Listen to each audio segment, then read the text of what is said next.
Oui, Alain, monsieur, comme je vous l'ai déjà dit, c'est la ministre de la Coopération internationale, Rania Al-Mashat, également gouverneur d'Égypte au groupe de la Banque mondiale, qui a participé hier à l'événement de haut niveau qui s'est tenu dans le cadre des réunions de printemps du Fonds monétaire international et de la Banque mondiale visant à relancer la plateforme de financement conjoint entre les 10 banques multilatérales de développement.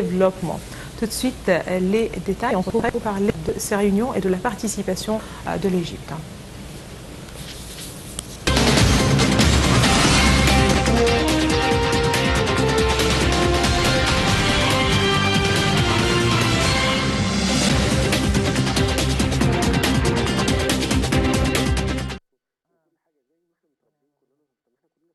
La ministre de la Coopération internationale, Rania Al-Mashat, également gouverneur d'Égypte au groupe de la Banque mondiale, a participé dimanche à l'événement de haut niveau qui s'est tenu dans le cadre de réunions de printemps du Fonds monétaire international et de la Banque mondiale visant à lancer la plateforme de financement conjoint entre 10 banques multilatérales de développement.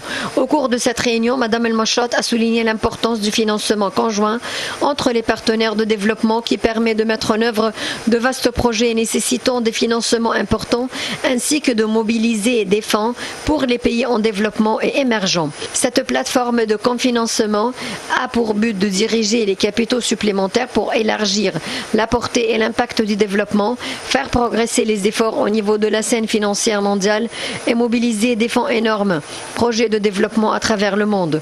Elle comprend également un forum de financement conjoint qui offrira aux participants un espace pour discuter des opportunités de financement conjoint, des meilleures pratiques et des problèmes communs. Ce forum soutiendra les efforts en cours visant à coordonner les politiques et à réduire les charges pesant sur les pays partenaires. Pour les pays, la nouvelle plateforme réduira les charges administratives et les coûts des opérations et contribuera à améliorer la coordination du financement conformément à ses priorités en faveur du développement.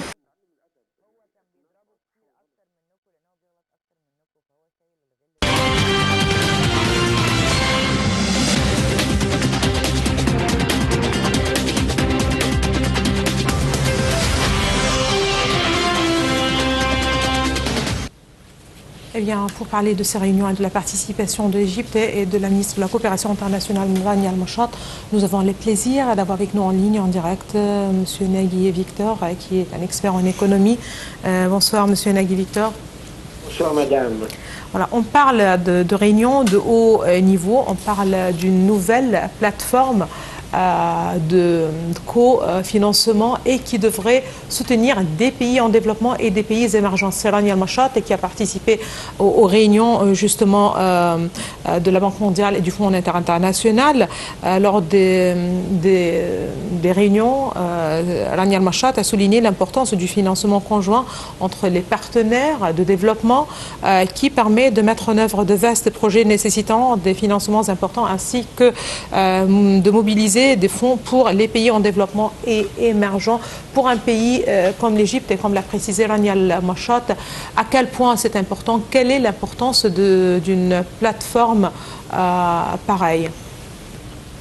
Oui, l'Égypte a commencé désormais à prendre des initiatives et à mettre des stratégies pour redresser la situation économique dans le pays.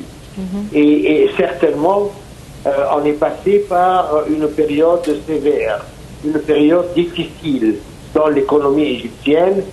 Cela a été à cause du dollar. Le dollar, parce que l'Égypte, quand même, importe beaucoup de produits, et surtout le blé et d'autres denrées. Donc, on a besoin du dollar, et le dollar ne se trouvait pas facilement. L'Égypte, entre autres, durant les 10 dernières années, a travaillé très fort dans l'infrastructure. Tout ce qui est projet d'infrastructure, que ce soit les routes, les moyens de communication, les axes routiers, l'énergie, que ce soit l'énergie renouvelable ou l'électricité, l'hydrogène vert, et ainsi de suite. Donc, l'Égypte a essayé de créer une infrastructure assez solide et importante qui peut attirer les investisseurs étrangers. Effectivement, on a, par exemple, on a trouvé, on a eu un contrat de Ras El Hekma, des milliards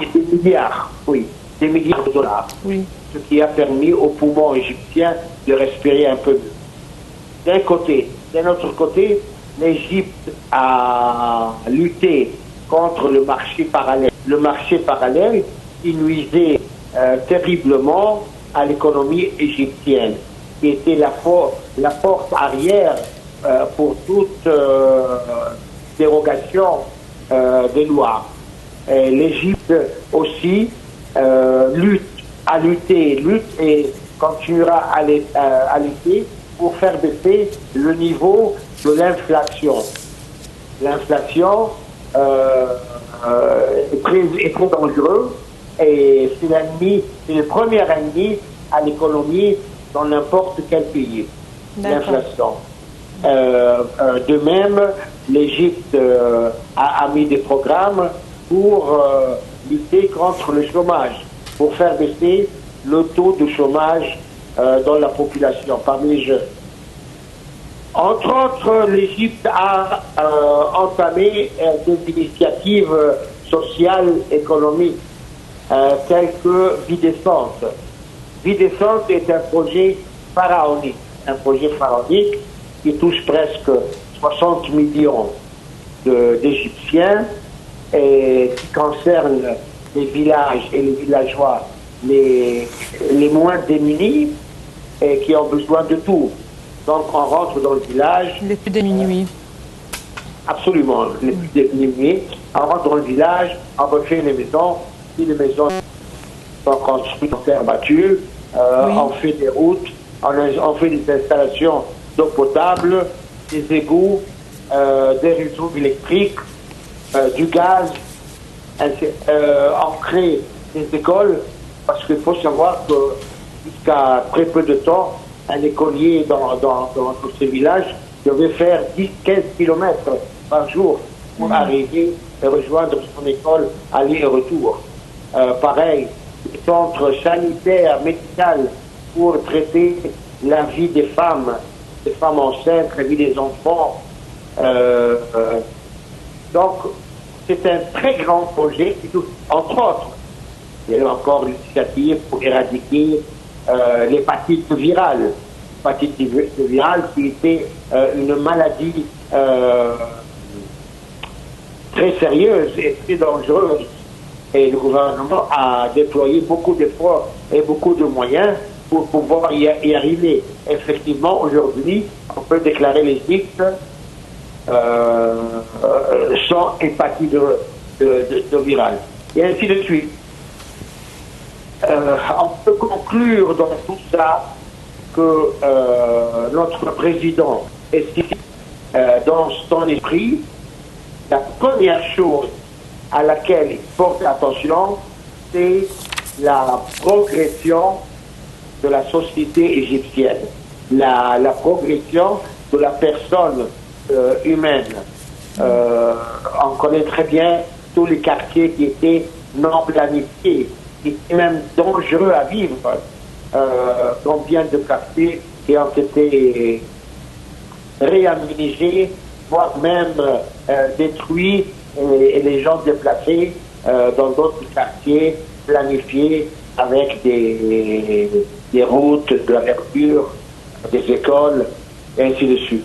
Donc, le gouvernement travaille et fait beaucoup d'efforts dans le domaine de la progression de la société égyptienne et de l'être humain égyptien. Super. Voilà. C'est bien de rappeler que ceci est entré peut-être ou entre peut-être dans le cadre de toute une politique de redressement économique et financier, politique économique et monétaire que l'Égypte a lancée peut-être depuis 2016. La réforme se poursuit sous différentes formes certainement pour pouvoir procéder et mettre en place des projets. Quand vous venez justement de les mentionner, il s'agissait certainement de financement. L'Égypte devrait dépendre sur ses ressources, mais aussi sur sa coopération avec des partenaires internationaux, donc la Banque mondiale et le Fonds monétaire international. J'aimerais bien revenir ainsi à cette plateforme de financement ou de cofinancement. Est-ce que vous pensez que c'est une formule gagnant pour les institutions internationales, c'est-à-dire pour soutenir les pays émergents dans leur processus de développement?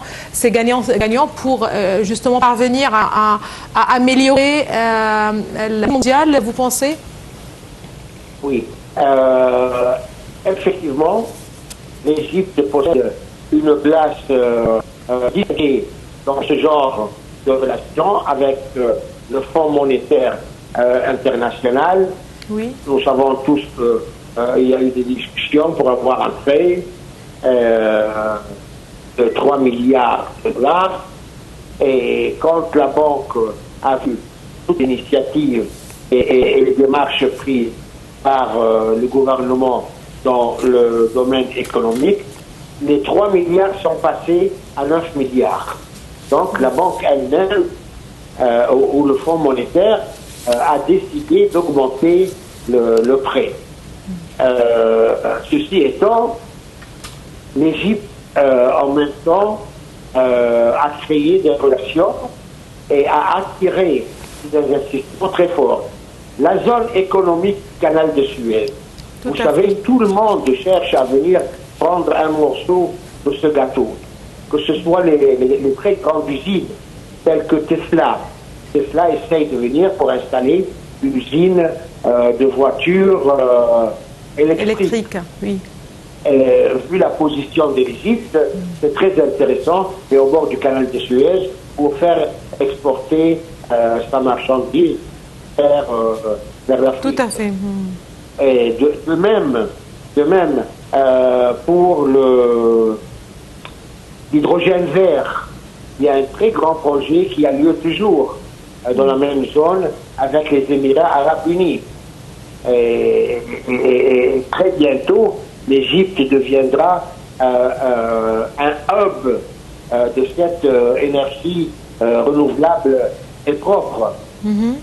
N'oublions pas encore que, je vais vous dire, il y a une entreprise la plus importante au monde qui fabrique les sièges des avions, les sièges des bus, les sièges des locomotives.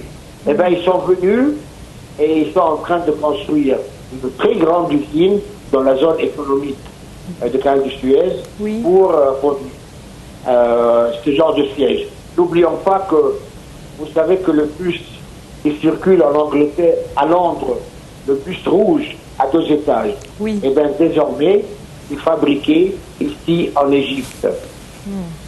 De même, les locomotives qu'on importait, de la Hongrie, de la Russie, des pays de l'Est, actuellement, l'Égypte, en coopération avec ces pays, a réussi à faire importer cette technologie.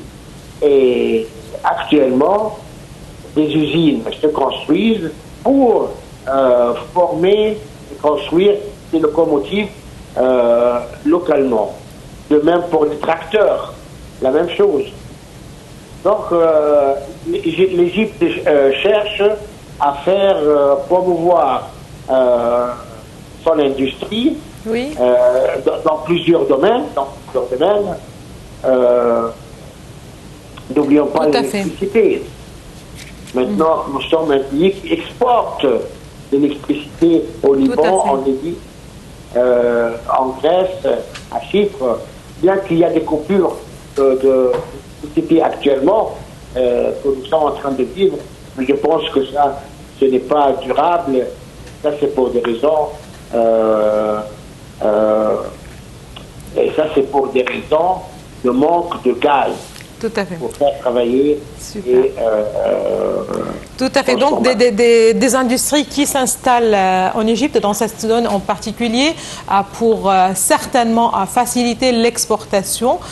Donc, encore une fois, au regard de la situation géographique, mais aussi pour pouvoir profiter d'une main-d'œuvre et d'une production de qualité. Merci beaucoup à vous, Monsieur Nagui Victor. Vous êtes un expert en économie. Merci beaucoup de vos précisions. Là, on enchaîne avec l'autorité générale de la zone économique du canal de Suez qui a annoncé lundi qu'un contrat a été signé avec la compagnie chinoise Huang Zhifeng pour les produits sidérurgiques, lui accordant un droit d'usufruit sur un terrain d'une surface de 750 000 m², et ce pour l'installation d'une usine pour la production des bobines de fer laminées à chaud.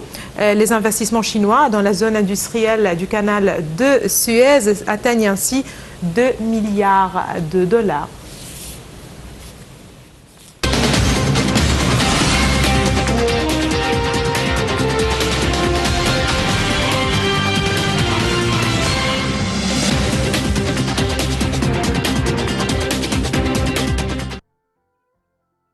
L'autorité générale de la zone économique du canal de Suez a annoncé lundi qu'un contrat a été signé avec la compagnie chinoise Huang Zhifeng pour les produits sidérurgiques, lui accordant un droit d'usufruit sur un terrain d'une superficie de 750 000 m² pour l'installation d'une usine pour la production des bobines de fer laminées à chaud.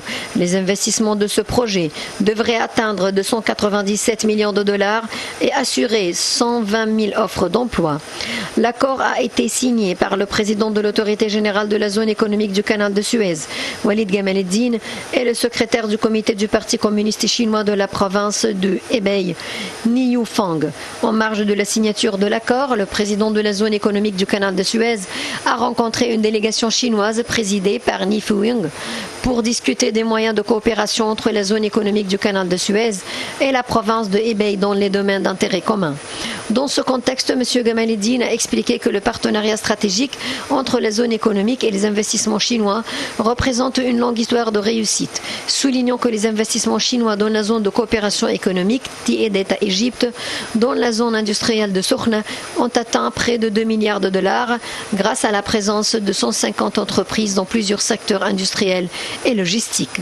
Le fait qui a ouvert la voie à de nouveaux partenariats dans la zone industrielle de Kantara Ouest, où des contrats pour 3 projets ont été signés avec des entreprises chinoises depuis le début de l'exercice 2024. Il s'agit d'entreprises pour la production des accessoires vestimentaires, pour la teinture et le textile et pour la fabrication des valises.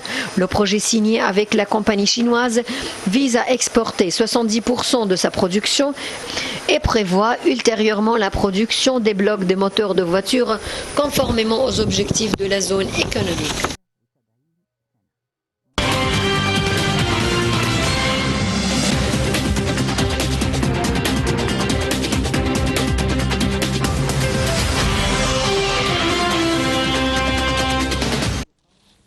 À présent, Madame, Monsieur, nous avons le plaisir d'avoir avec nous en ligne, en direct, Dr Houda